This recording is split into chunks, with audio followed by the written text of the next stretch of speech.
Les fonctions copier et couper sous Word 2010 vous permettent soit de dupliquer ou de déplacer différents éléments soit à l'intérieur même d'un même document, soit dans un autre document.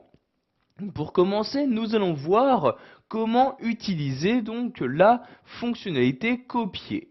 Donc tout d'abord, vous devez sélectionner l'élément que vous souhaitez copier. Donc par exemple, ici, je vais sélectionner le groupe de mots Alexandre Dumas. Donc je le sélectionne comme ceci. Ensuite, pour copier ma sélection, je dispose de différents moyens. Le premier étant de me rendre en haut dans l'onglet Accueil et de cliquer sur ce bouton-là, donc le bouton Copier.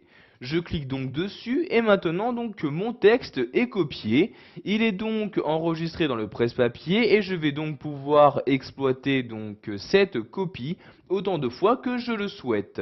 Donc par exemple ici je peux choisir de le coller dans un nouveau document. Donc vous voyez ici je fais CTRL N, un nouveau document vient donc de se créer. Si je souhaite maintenant coller ce que je viens auparavant de copier, je clique ici sur ce bouton là, donc coller, je clique et comme vous le voir Alexandre Dumas a bien été collé tout en gardant son alignement, sa mise en forme, etc. Je vais maintenant retourner dans le texte précédent en cliquant ici sur l'onglet Word de la barre des tâches et en retournant ici sur le texte d'Alexandre Dumas comme ceci.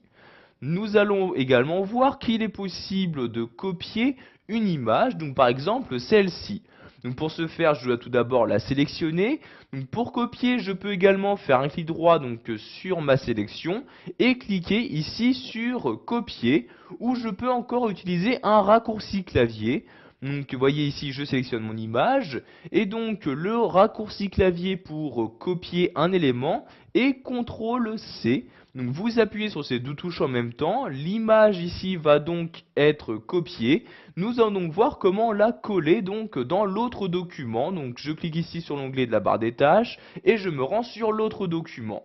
Donc pour coller votre image, vous pouvez également faire un clic droit et cliquer ici sur coller comme ceci, ou encore utiliser un raccourci clavier CTRL V.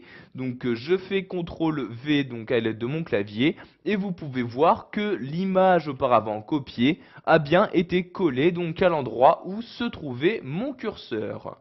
Pour finir, nous allons voir maintenant comment couper un élément.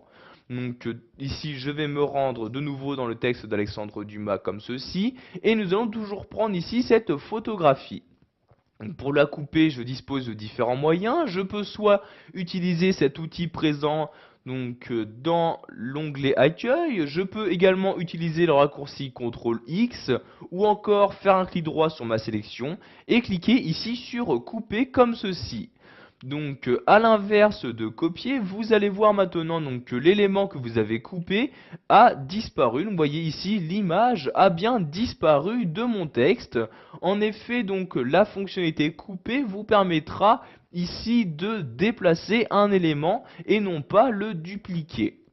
Donc maintenant je vais me rendre dans l'autre texte, donc ici le nouveau document que j'ai créé. Je vais faire ici différents retours à la ligne et ici vous allez maintenant coller en utilisant la méthode que vous souhaitez. Donc par exemple ici je fais CTRL V comme ceci et vous pouvez voir ici que cette photographie a bien été collée et en revanche elle a bien disparu de son endroit d'origine. Voilà, vous connaissez maintenant les différences entre les fonctionnalités copier et couper et vous savez donc également comment coller un élément sur un document.